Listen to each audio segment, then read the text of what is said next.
Texto y contexto, una enseñanza seria y profunda de la palabra de Dios, con el pastor César Castañeda. No os conforméis a este siglo, sino transformaos por medio de la renovación de vuestro entendimiento. Texto y contexto presenta Iglesia Cristiana, Palabra y Renovación.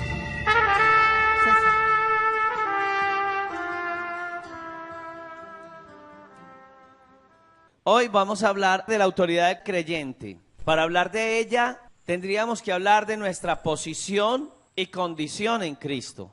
Hace un tiempo yo les dije a ustedes que para uno crecer en el Señor tenía que bosquejear la Biblia y decir, hombre, yo necesito que el Señor me hable sobre un tema específico. Entonces saqué el libro hoy ahí de la Biblia. En la posición de creyente tendríamos que ir a la epístola del apóstol Pablo a los Efesios. Y la epístola a los Efesios se puede dividir en dos secciones. Los primeros 3 capítulos es la posición nuestra en Cristo. Hay un texto que nos encanta mucho a nosotros, que es bíblico, y está en Efesios capítulo 3, versículo 20 al 21, que dice: y aquel que es poderoso para hacer todas las cosas, mucho más abundantemente de lo que pedimos o entendemos, según el poder que actúa en nosotros, a él sea la gloria en la iglesia, en Cristo Jesús, por todas las edades, por los siglos de los siglos. Amén. Los siguientes 3 capítulos del libro de Efesios voy a hablar de la vida práctica de nosotros como creyentes. Entonces, la primera sección va a establecer nuestra posición legal en Cristo. Y la siguiente sección acerca de nuestra condición o nuestro estado actual ya como hijos de Dios en la vida cristiana. La primera parte va a hablar de nuestra riqueza y la segunda va a hablar de la vocación o el llamado que tenemos para con Dios al caminar en la vida cristiana. La primera parte, los primeros 3 capítulos van a hablar de nuestros derechos y la segunda parte va a hablar acerca de nuestras responsabilidades. Entonces, los 3 primeros capítulos de Efesios van a ser muy doctrinales. Y los 3 siguientes capítulos del libro de Efesios van a ser muy prácticos.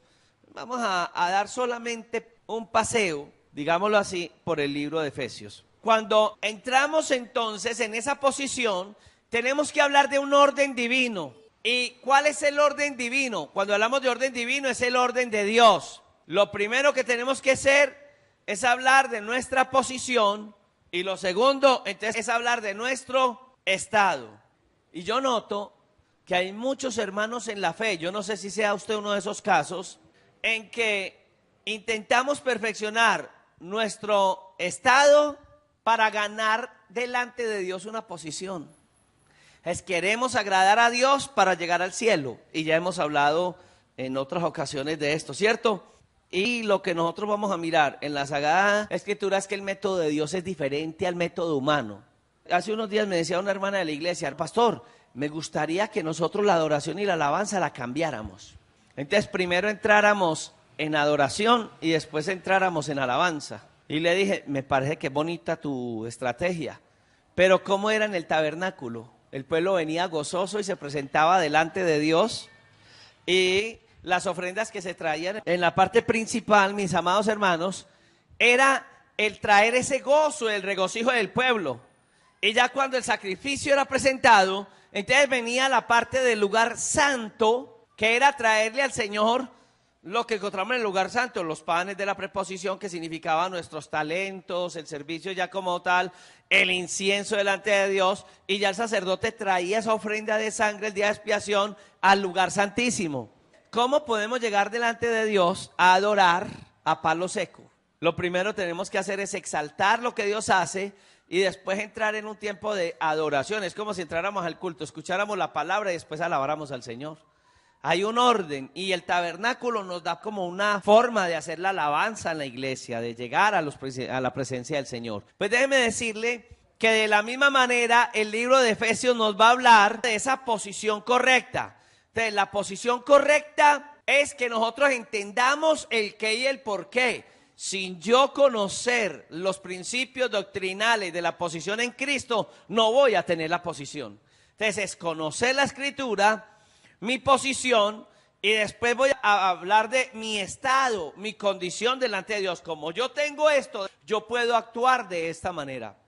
Ahí es la dificultad, como les decía ahora, de muchos.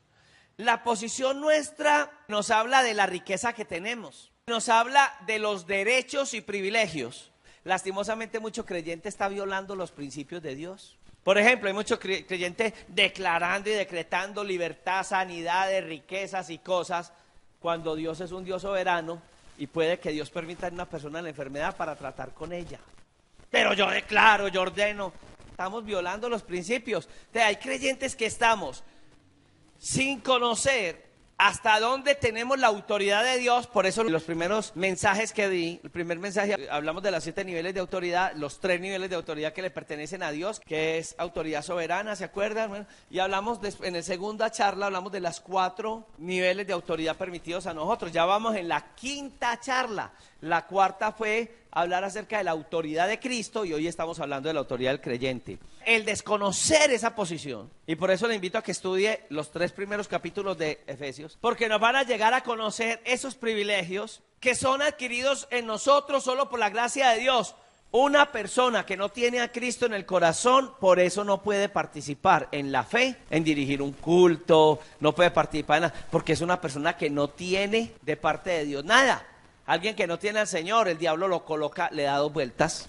Y no ve que en esta época la gente se desborda. En enero la gente va a decir, no vuelvo a beber. Pero a la semana, 2 semanas, 3 semanas vuelven a caer. ¿Por qué? Porque no tienen al Señor. Una persona que recibe al Señor tiene autoridad, potestad de ser hecho hijo de Dios. Efesios nos va a hablar de esa posición del creyente. Esa posición tiene limitante. Nosotros tenemos que conocer, aceptar la posición que Dios nos ha dado, para poder cuidar de nuestra condición y poderla ejercer. Y cuando la ejercemos, llamado que Dios nos ha dado, esa vocación que Dios ha colocado en nosotros, y entonces ya al conocer esas responsabilidades, sabemos de dónde y para dónde.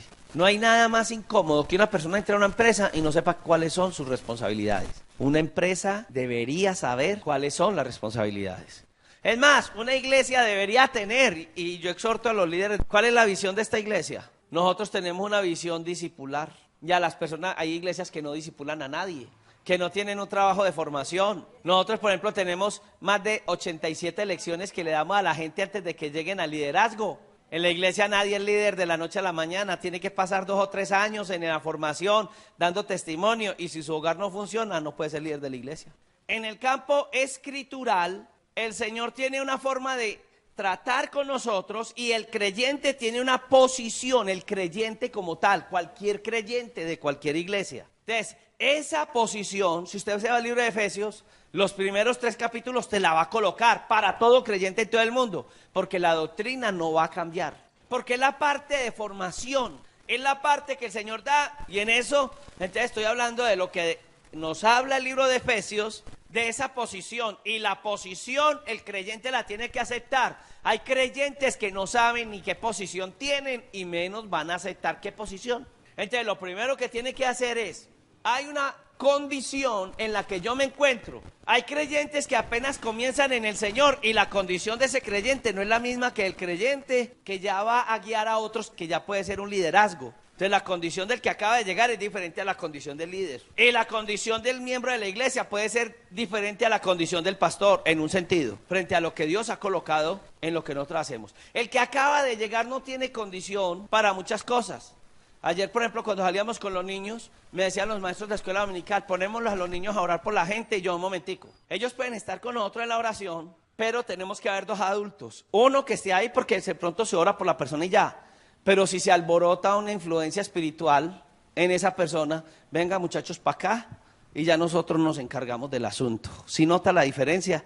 Porque el niño no ha crecido, no ha madurado y tenemos que cuidarle esa parte. Entonces, en la vida espiritual es igual. Hay niños espirituales que no tienen esa condición. A veces al creyente recién llegado lo colocamos en unas posiciones. Usted no ha visto que en iglesias que es que a los 3 meses ya es líder. Usted es líder de un grupo familiar. Por Dios, ¿qué va a enseñar? ¿Qué crecimiento en el Señor? ¿Qué doctrina esa persona tiene que hacer? Efesios nos está hablando, hay que tener una formación. Ahora, en esos 3 primeros capítulos, entonces va a mostrarnos la Sagrada Escritura, la revelación divina, como es para nosotros. Y entonces ya en el capítulo 4, nos muestra que esa revelación divina nos da poder para que andemos, capítulo 4, versículo 1 de Efesios, no, como es digno de la vocación en que nosotros hemos sido llamados. Dios quiere entonces trabajar con nosotros. Primero nos muestra quiénes somos en Cristo, nos va a mostrar qué es la gracia que Dios nos ha dado, el regalo que Dios nos ha dado, y después, entonces ya al creerlo, cómo coloco en práctica lo que Dios ha dado. La Biblia habla acerca de la santificación, que es ese proceso de crecimiento en el Señor y purificación. Hay 2 términos, ¿no? Santificación y santidad. Realmente vienen de la misma raíz etimológica. Y cuando lo hacemos es para Dios. Cuando alguien ha sido formado en Dios y lo hace para Dios, lo hace en forma espiritual. Pero cuando alguien quiere servirle a Dios sin tener las armas espirituales, sin haber nacido de nuevo, entonces es una persona que puede hacerlo, pero es carnal. Entonces en la iglesia canta, predica y todo, pero no vive una vida de oración. Cuando empieza a leer la Biblia se duerme. Es una persona carnal. Puede que conozca de las cosas de Dios. Y hay hermanos en la iglesia que viven desordenadamente, que sus hogares viven mal. El maltrato a sus esposas o a sus esposos, a sus hijos, porque es una persona carnal que quiere llegar al campo espiritual.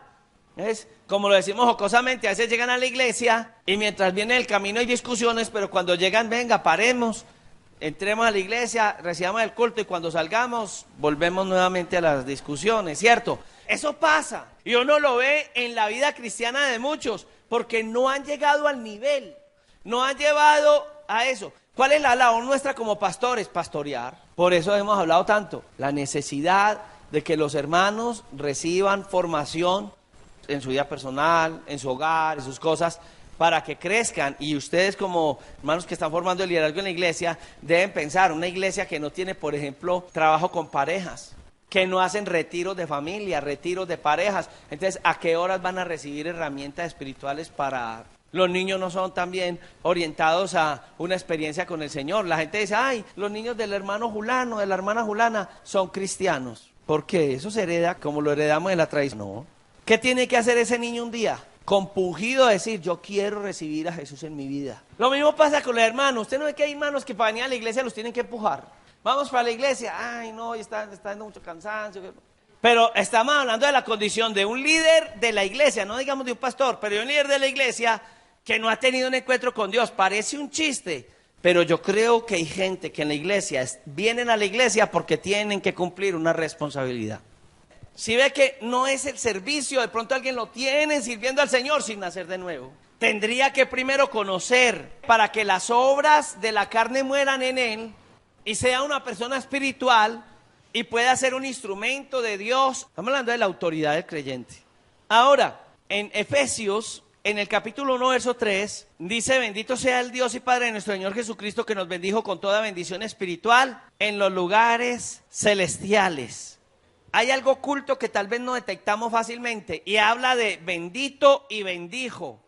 Las dos son una palabra griega, es un elogio que se está dando ahí. Cuando uno va a Romanos 15, 29, el mismo apóstol Pablo nos va a decir que llegará con abundancia de bendición del evangelio de Cristo. O sea, la plenitud de la buena articulación de Cristo. Y quiere hablar directamente de esa bendición al tener el conocimiento, y no solamente conocimiento, sino que se encarna en mi vida del evangelio de Cristo. Es que esa es la gran diferencia entre alguien que ama a Dios y alguien que quiere amar a Dios, que quiere hacer un esfuerzo. Pero hermano, para servirle a Dios no hay que hacer ningún esfuerzo. Eso sale, eso es innato, eso se va a dar en la persona. No es fácil para nosotros como creyentes a veces ver la actitud de nuestros hijos tan displaciente al evangelio. Claro, posiblemente tengamos la culpa, porque si usted lo sienta a ver los Teletubbies, que fueron creados para que a los niños los inclinemos a o Barney, otros, Bob Esponja, los cerditos estos, que ya hay investigaciones donde dicen que a Peppa afecta una parte del cerebro de los niños por lo que manejan los colores, las cosas, es una cosa tremenda. Uno dice, pero ¿por qué era que el niño está tan rebelde? Por la influencia que están recibiendo en información porque manejan al revés la moral, al revés los valores. Y nosotros como padres no entendemos. Los niños vienen a la iglesia 2 horas en los domingos. Mire que por lo regular los padres no traen los hijos a la iglesia en semana. Ay, no, qué pereza, es que los cultos tan largos, ellos van a una alabanza, ya no van a jugar con ellos, no van a cantar. Pero los judíos tenían una capacidad tremenda, los niños los criaban en la iglesia. Y venían a la sinagoga y aguante el culto. Y en la sinagoga eran 3, 4 horas. Y aprendiéndose toda la Torá de memoria. A los tantos años ya se sabían la Torá de memoria. Pero nosotros decimos, no, es que eso para los niños. Hermano, la iglesia es la iglesia. No me parece. Esas iglesias que tienen, que es que la iglesia infantil. Entonces los niños no reciben palabra de formación. Ya no hay clases de escuela dominical, sino que ellos vienen y predican. ¿Qué va a predicar un niño si no ha sido formado? ¿No que le viene a la cabeza? Puede servir en una forma de expresión hacia afuera, pero cuando hay un proceso claro de formación en los niños. Porque el niño venía a la escuela dominical y estar junto a la familia en una parte del servicio, donde es la adoración, la alabanza, una parte del servicio debería ser todos juntos. Y otra parte ya donde es la predicación de la palabra, posiblemente a los niños con juegos didácticos y cosas, se les dé una enseñanza programada. Donde la iglesia sabe que en el primer trimestre les vamos a enseñar estos valores cristianos, los vamos a acercar al Señor, les vamos a hablar de la honestidad. O sea, se sabe que se va a hacer. Como en un colegio, tiene que haber planificación. Y una iglesia debe llegar a un momento donde debe de haber un director de escuela dominical y debe de haber todos unos manuales de formación, no saber qué le están enseñando, qué le queremos enseñar a los niños y cuáles son los logros y si los niños cumplen o no los logros, y reunirnos con los padres y decirles, estamos dejando responsabilidades a ustedes en la casa con sus hijos y les vamos a decir cómo van los niños en el crecimiento doctrinal de la Escritura. Eso tiene que ver con la autoridad del creyente. Y Efesios en esos 3 primeros capítulos nos está llevando acerca de eso. Esa es la bendición. Pero la gente piensa que la bendición es que cuando oremos caiga oro del cielo y mis manos se llenen de oro. Y que la bendición es que me coja así como cuando yo tengo un beriberi o un calambre en todo el cuerpo y que esa es la unción del Espíritu. Hermano, yo conozco gente que habla en lenguas más que muchos otros y odian más que cualquiera. No, hermano. ¿Qué diferencia tan grande lo que la Escritura nos está llevando? Romanos 6:18 también nos va a hablar acerca de esa bendición en el Señor. Es necesario que nosotros lo veamos porque también va a hablar acerca de palabras suaves, lisonjas, que engañan el corazón de la gente. Entonces, la palabra del Señor no es cualquier palabra, no es una palabra en ese sentido suave, sino que es una palabra de bendición, donde los principios de Dios se dan y los principios son los principios. Me aterra la educación hoy. Un niño se roba algo, no le diga que eso es robar, dígale que eso es tomar algo de otro. Las cosas hay que decirlas por el nombre. Si tomas eso no te pertenece y el acto se llama robar. Tal vez no le digas, tú eres un ladrón porque lo estás calificando, pero estás calificando lo que está haciendo. Eso que haces, eso es robar y tú no eres ladrón. No debes coger lo que no es tuyo. Lo que no es tuyo no se toma. Pero hay que decirle las cosas como son.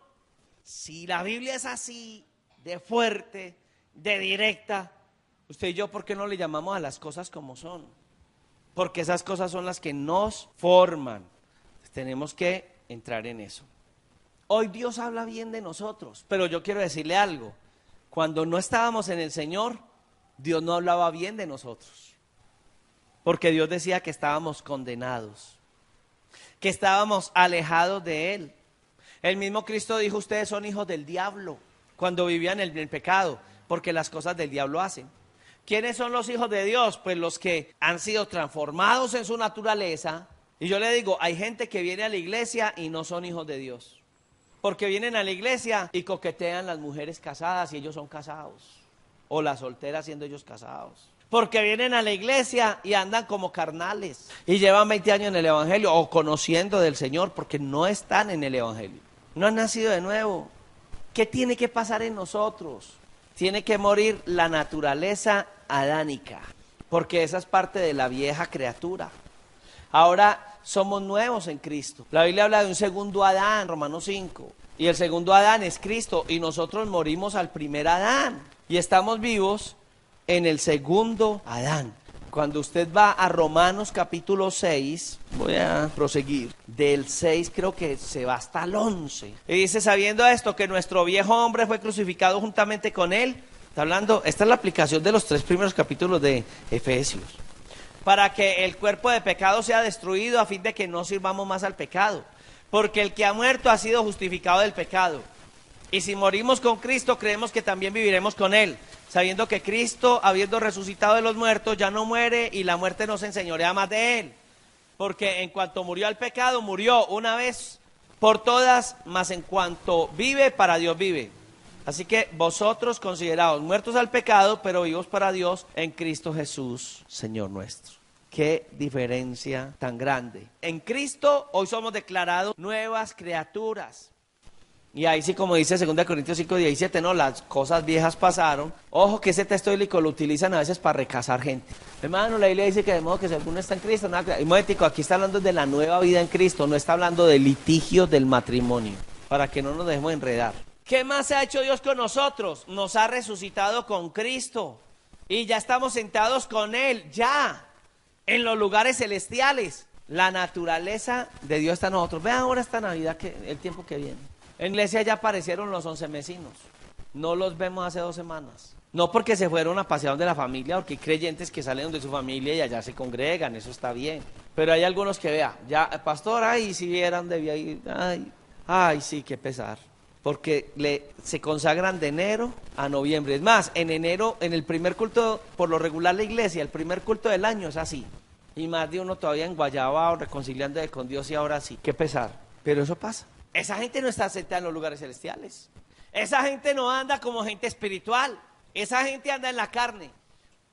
Mientras vamos conociendo de Dios y conociendo los principios, Dios está al lado de nosotros. No hay nada mejor que el ánimo. En el Evangelio sucede lo mismo. A veces la vida cristiana nos parece, hay cosas como tan difíciles de superar. Pero en el proceso Dios nos va animando. Él a través de la palabra nos va sustentando. La predicación semanal es una inspiración. Yo tengo hermanos en la iglesia que me dicen, pastor, me hace falta los cultos del domingo. Porque por lo regular buscamos que la escuela dominical sea una predicación donde la Biblia nos hable sobre cosas especiales, sobre el hogar, sobre la crianza, sobre la fe, cosas que nos edifican. Entonces es una necesidad, porque ahora estamos viendo los videos de la iglesia a YouTube, los audios, porque muchos hermanos dicen, pastor, a veces no puedo venir, pero qué bueno cuando yo escucho, porque a veces hasta estamos dando una serie de predicaciones y yo voy y escucho, ay, pastor, y me alimento. Es parte. Ahora, ¿el enemigo quiere engañarnos? Sí, porque el enemigo toma las cosas de Dios, pero en la otra forma, para dañarnos. Debemos de actuar de acuerdo a ella. ¿Usted se imagina donde Eva le hubiera creído a Dios? Donde Eva las palabras de Dios las hubiera puesto en práctica. Pero lastimosamente no puso cuidado. Porque a veces uno dice, acuérdense de tal cosa, bueno, acuerden qué tal. Y cuando uno vuelve, no hicieron tal cosa, usted dijo eso. Con que Dios os ha dicho que no comáis de todo árbol del huerto del mar. Y ella dice, no, que no comamos ni toquemos. Toque y verá que no le pasa nada. No entendió la palabra. El mensaje lo desvirtuó. El diablo usó la misma, hermano, es que el diablo es conchudo. Usó la misma palabra para engañar a Jesús. Porque le mencionaba salmos a Jesús. La palabra dice que a sus ángeles enviará para que tu pie no tropie. O sea, empezó a colocarle la misma Biblia, pero torcida. Pero Jesús conocía la palabra, él dijo, porque acuerde que se despojó de toda esa autoridad de Dios, pero cuando era niño a él lo llevaban al templo. Y él tuvo que, como niño normal, humanado, conocer de la Escritura. Y ese papel lo hizo muy bien. Dios sabía que María iba a cumplir muy bien la tarea. A los 12 años ya disertaba de las cosas de la ley. A los 5 ya había conocer toda la Torah. Entonces a los 12 ya estaba sobrado en la Biblia, como estos muchachos. Si uno los cría en el Evangelio como es, pueden llegar a eso. El Señor decía, estas palabras que yo te mando hoy, las enseñarás a sus hijos cuando vayas por el camino, etcétera, y etcétera. Entonces Jesús le contrarresta y dice, momentico, la Biblia sí dice eso, pero recuerde porque lo dijo. Y no tentarás al Señor tú. Y empezó a colocarle textos bíblicos también al enemigo. Si Eva hubiera actuado de acuerdo a la palabra de Dios, la ruina no hubiera llegado a su vida. Y Dios siempre se acerca a nosotros de esa manera. Él nos da su buena palabra. Nos pide que creamos en la palabra de todo corazón. nos pide que actuemos de acuerdo a la palabra. Y hay algo más especial todavía. Es el único libro, porque Jesús es la palabra, que cuando tú lo estudias, no lo lees, lo estudias. Y entiendes cada principio que ese libro tiene, que es la palabra de Dios. Él nos da el poder para actuar de acuerdo a la palabra. Mire que usted siembra una semilla y si la semilla tiene su buen proceso va a retoñar. La semilla tiene que caer en buena tierra para cumplir el propósito. Si yo voy a sembrar buenas papas, yo no puedo comprar cualquier semilla de papa. ¿Usted sabe cómo cultiva la gente la papa? No compra semillas en cualquier parte. A veces se le compra a un vecino. Uy, qué buenas papas las que sacó la producción del vecino. Vecino, ¿me va a vender la semilla de esas papas? Que son pequeños retoños, se siembran y salen una señora. Salen unas maticas, se pudre todo el proceso. La genética, diríamos, no, también van a ser de calidad. En la vida cristiana, yo tengo que buscar la palabra pura. Y si la palabra en su pureza, entonces esa palabra va a tener autoridad, va a tener poder. Eso viene por inercia. Por eso Jesús dice, busquen el reino de Dios y su justicia, no más. Lo demás viene por añadidura, no hay problema. Claro, el consejo es, el alimento que usted coma tiene que ser bueno. Hoy en día los alimentos son malos. Lo más malo que hacemos nosotros es echarle cáncer al cuerpo, calentando la leche en el microondas, en vasijas de plástico. Eso es algo que has dicho. Y la mayoría usamos refractarias para hacer eso. Al microondas le metemos plástico. Es dañino para la salud. Pero no nos interesa, entonces que la leche caliente. Ya cuando el problema llegó, ya es que vamos a solucionar el problema. De la misma manera que nosotros descuidamos esa parte física, a veces descuidamos la espiritual. Le recibimos cualquier basura, perdónenme en el término, a cualquier persona que usted escucha por los medios de comunicación, cuando uno se enlaza, cuando se mete a emisoras, cuando... No todo, hermano, no todo es palabra bien sazonada. Hay que buscar una buena palabra. Ahora, la unión con Cristo hace que esa palabra encarne. Y cuando la palabra de Dios es parte de mi vida, yo ando con Cristo. Es la palabra la que vive en mí. Voy a hacer algo y la palabra dice, ojo, cuidado. Lastimosamente a veces oímos un mensaje, decimos amén, pero en la vida práctica no. He notado a veces que hay hermanos muy avivados. Predica el predicador, amén, amén, amén. Y el día que llega el esposo o la esposa no dicen ni un amén. Porque dice amén y el esposo o la esposa dicen, sí, pero eso que usted está diciendo amén no lo practica. Contradicción en la vida de la fe. Ojo con eso. Que nuestra vida corresponda a la palabra que recibimos. Amén. Entonces, hay una posición, porque ya voy a entrar en la segunda parte, que es la posición. Ya conocí la palabra. Ahora esa posición, podríamos darle el término de posición legal delante de Dios. Cuando lo aceptamos, Dios nos ha justificado y nos ha entregado una posición que podría decirlo en esta hora jurídica, legal, delante de Dios que es santo. Vivimos en un tiempo donde hay mucha picardía. Usted va a comprar una casa y yo recuerdo que en la antigüedad ni siquiera se hacía escritura. La palabra de un hombre valía y había gente que perdía miles, millones, quedaban en la calle por guardar la palabra. Hoy en día uno se va a comprar una casa, mucho cuidado, tiene que ir, certificado de 20 años de libertad, que lo otro, que ir a curaduría, que ir a... Todo porque posiblemente compró una casa y a los 6 meses llega alguien con la escritura diciendo, qué pena, esa casa es mía. Clonaron las escrituras o quién sabe qué cosa. Dios nos dio posición legal. Hay gente que cree que es hija de Dios y no lo es. Porque lo que ha recibido ha sido un conocimiento muy vago de la posición en Cristo. Y entonces, ¿cómo va a ejecutar eso que Dios le ha dado? Me gusta que en Efesios capítulo 1, el apóstol Pablo, al referirse a los hermanos de aquel lugar, él hace una oración a Dios por esos hermanos. ¿Y sabe cuál es la oración de él? Porque es una oración que pide 2 cosas básicas, conocimiento y poder. Y viene diciendo por esta causa, porque está hablando de la posición del creyente ante Cristo, que está sentado en lugares celestiales, ya se lo dije.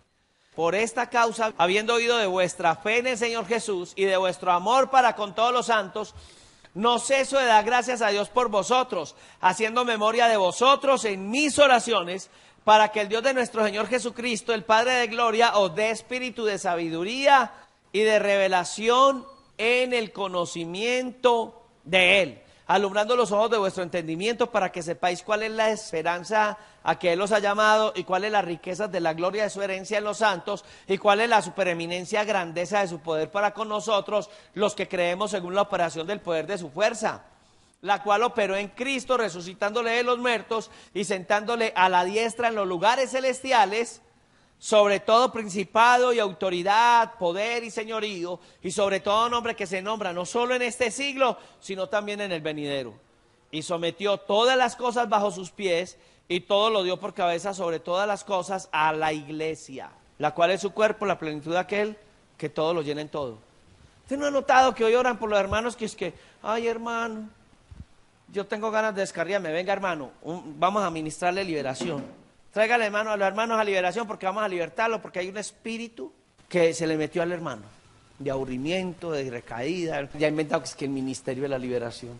Un creyente que tiene a Cristo, a no ser que haya caído en pecado, ese creyente tiene seguridad en Dios. ¿De dónde nació eso? No han leído Efesios 1, 2 y 3. No entienden la posición en Cristo.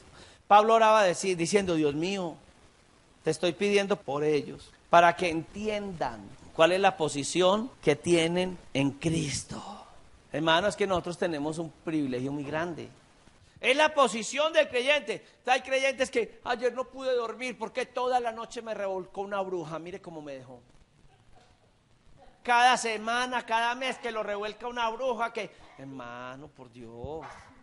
Entonces, ¿cuál Cristo es el que tienen en su corazón? Aquí estamos viendo esas dos articulaciones, ¿no? Que nos sentó en los lugares celestiales, o sea, a la diestra del Padre. Muy bien. En Romanos 6:11 hay una exhortación que nos da Dios a través del apóstol Pablo que dice, considerad, y aquí esa considerad es como hermano, de por sentado, considérese o de por sentados que están muertos al pecado, pero vivos para Dios en Cristo Jesús, Señor nuestro. Capítulo 6, versículo 11. Hermano, la mente natural no percibe estas cosas que estoy hablando en esta hora. Yo conocí un creyente que una vez en una reunión decía, hermano, yo quiero entrar al reino de los cielos, así sea por ley de arrastre. Y decía, qué pobre concepto de la salvación. Si yo soy salvo, soy salvo. Si yo soy salvo es porque amo a Dios. Yo como pastor ya no. Perdóneme lo que voy a decir, tal vez algunos van a sentir mal conmigo, pero siéntame mal con Dios, porque lo que aprendí, lo aprendí de Dios. ¿Qué hace uno como pastor? Hermano, venga a la iglesia, hermano, vea hermano, hermano. El Señor es el buen pastor y las ovejas del Señor oyen su voz. Vea hermano, que esa persona que hay que orar por ella, pero venga, vamos a rescatarla, saquémosla de allá, la sacamos, la bañamos, la organizamos, como cuando yo les contaba del centro de rehabilitación de niños en San Pedro, bañamos bien los marranos y al rato hacían las heces y se revolcaban en las heces y huelían y el perro vuelve a su vómito y la puerca lavada al 100. El que es de Dios es de Dios, no hay más. A veces hay decaimiento, hay que ayudar al que está ahí, pero hermano, hay gente que disfruta vivir en el pecado. He tenido gente en la iglesia que caen en el pecado y ¿cómo va tu vida espiritual? Chévere. ¿Cómo vamos? ¿Qué vida de oración? Le preguntan a la esposa, si ese se va a ver sin seno, no es para eso. No, eso todas esas cosas las ve. ¿Y a qué horas ora? Al orar. Pero está diciendo que cuando menos piensa llega una mujer de la vida por ahí. Vea, ese muchacho y yo tuvimos relaciones. Hermano, me contó Julana que tuvo relaciones. Sí, pero Dios ya me levantó. Por Dios. Una persona de esas puede uno confiar. Tiene temor de Dios. Otra persona la coge el desespero, llega a la iglesia llorando, perdóneme Dios. Y lo busca uno como pastor y le dice, hermano, he pecado contra el cielo y contra Dios. No soy digno de ser creyente. Y uno dice, este hombre se ama a Dios. Sí, le falló a Dios, pero hay un dolor en su corazón. Este hombre sí ama a Dios. Pero cuando el pecado se oculta, dice, hermano, ahí no hay nada. Nos habla la Biblia de una moral vital, que es esa posición legal en Cristo, que la aceptamos por la fe. Y es una experiencia vital en nosotros. Y la revela Dios a través del Espíritu Santo. El Espíritu Santo es el semáforo que me dice, no, yo cometí un error. Yo viví en un barrio donde había gente tan mala, amigos tan malos, que eran asesinos. Y el día que no asesinaban a una persona no dormían. Había uno que se levantaba 1 o 2 de la mañana, salía a la calle, miraba feo al primero, si lo braviaba, ¡pam!, lo mataba y se acostaba. y decía, ahora sí puedo dormir. Era un asesino, neto.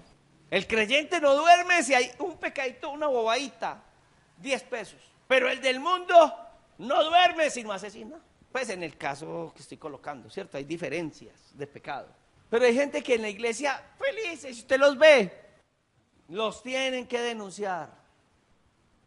Cuando Pablo le habla a los Gálatas en Gálatas 4:6, él dice, por cuanto sois hijos de Dios, Dios envió a vuestros corazones el espíritu de su Hijo, el cual clama, Abba, Padre. Ay, hermano, es una manera tremenda de lo que es la obra del Espíritu Santo en nuestras vidas. ¿No dice 1 Corintios 6:17 que el que se une al Señor es un espíritu con Él? ¿Ah? Y en Gálatas 2:20 está diciendo el apóstol, con Cristo estoy juntamente crucificado, ya no vivo yo, ya vive Cristo en mí. Por eso en Antioquía le llamaron cristianos, era una chapa, y la chapa es, estos son Cristos chiquitos. ¿Será que nosotros podemos decir yo soy Cristo chiquito? O sea, queriendo decir, soy la naturaleza de Cristo vive en mí. Lo podemos decir, lo podemos sentir, está en nuestro corazón, la gente lo puede ver en nosotros. Porque uno puede decir, no me avergüenzo del evangelio porque es poder de Dios. Y salir una cabeza por allá y decir, pero yo sí me avergüenzo de usted. Terrible sería. Uno mira el ministerio de Pablo, todo dependiendo del poder y sabiduría de Dios. Qué especial. El apóstol Juan comprendió esta verdad. Porque el apóstol Juan en 1 de Juan 4:4 dice, porque mayor es el que está en vosotros que el que está en el mundo. Y en Juan 1:16 dice, de su plenitud tomamos todos gracia sobre gracia. O sea, el poder de la vida de Cristo cada día creciendo en nosotros. Entonces Gálatas 5:22 está hablando de esa naturaleza divina, que es a lo que le hemos llamado frutos del Espíritu Santo. Gozo, paz, paciencia, bondad, fe, mansedumbre, templanza. Es la posición legal que Dios nos ha dado en Cristo Jesús. Entonces vemos estas dos cosas, ¿no? Uno, nuestras creencias. Y dos, la capacidad espiritual que Dios nos ha dado en esa unión con Cristo Jesús. El mundo está en un caos. Pero aunque el mundo está en un caos, nuestro cuerpo es un templo del Espíritu Santo. O sea, hay un santuario en nosotros, donde mora Dios. Y la autoridad nuestra como creyentes radica en cuánto Dios tiene control de nosotros. Romanos 8:37 dice que en todas estas cosas somos más que vencedores por medio de aquel que nos amó. Esa autoridad de Cristo, vemos que Dios nos la ha dado y lo ha declarado. En la autoridad de Cristo, el Padre elogiaba a Cristo. ¿Se acuerdan Hebreos? Porque Él se había dado y murió por nosotros. Pero ahora el que nos elogia a nosotros es el Señor Jesucristo. ¿Qué autoridad tenemos nosotros hoy? Si Cristo tiene toda autoridad. ¿Se acuerdan la semana pasada? Y dice, toda potestad os he dado en el cielo. Mateo 28:18. Él nos ha dado toda potestad, al igual que Él tiene toda potestad. Lucas 10:19, he aquí, os doy potestad, recuerden, autoridad, os delego autoridad, de hollar serpientes, escorpiones y toda fuerza para hacernos daño del enemigo y nada os dañará. O sea, toda potestad sobre esto para que no nos dañe. ¿Qué más nos ha dado Él? ¿Se acuerdan de la primera profecía mesiánica? Que la serpiente nos heriría en el calcañal, pero nosotros le heriríamos. ¿Por qué? Porque dice la Escritura, en varias escrituras, ¿cierto? Por ejemplo, Romanos 16:20 que dice, y el Dios de paz aplastará a Satanás bajo vuestros pies. Es un cumplimiento de esa profecía mesiánica de Génesis 3:15. Y si usted va a Efesios 1:22 también nos va a mostrar que Satanás ha sido legalmente colocado bajo nuestros pies. En el Salmo capítulo 91:13 dice, sobre el león y el aspid hollarás, al cachorro y al dragón. Recuerda que Satanás es conocido como la serpiente antigua, como el dragón. Muy bien. ¿Por qué nos da autoridad? No se le olvide el tema que tratamos hace como 20 días de embajadores de Cristo. Y como embajadores de Cristo, Él fue enviado en representación del Padre. Nosotros, ¿cómo somos enviados? Le dice Él a los discípulos, bueno, en la oración que hace al Padre, en Juan 17:18, como tú me enviaste al mundo, así yo los envío al mundo. No nos mandó de cualquier manera, nos dio autoridad. Toda autoridad fue dada sobre Jesús, toda autoridad ha sido dada sobre nosotros. Como somos embajadores de Él, tenemos la autoridad de Dios para ejercer. Y la autoridad de Dios es la autoridad del reino. Usted y yo tenemos la autoridad del reino de Dios hoy en nuestras manos. Él es heredero de todas las cosas. Romanos 8:17 dice que nosotros también somos herederos de Dios y coherederos con Cristo.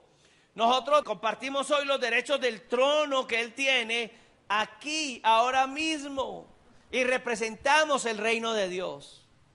¿Por qué nosotros tenemos que creer en estas palabras de Dios? Porque la palabra lo dice. Hermano, si la palabra no lo dijera, no crea. Si eso lo está diciendo el pastor César, dice, pues el pastor César, qué tan charrito, tan ay, sí. Porque a veces los pastores podemos decir lo que nos pasa por la cabeza. Realmente nosotros tenemos que predicar es el evangelio.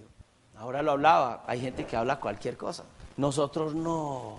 Entonces, ¿hay una llave que transforma vidas? Sí. ¿Cuál es la llave? Es la llave que nos hace entrar en el reino de Dios. Y es la llave de la autoridad. Recuerden, la semana pasada hablamos de la llave de la autoridad de Cristo, que va ligado a este tema.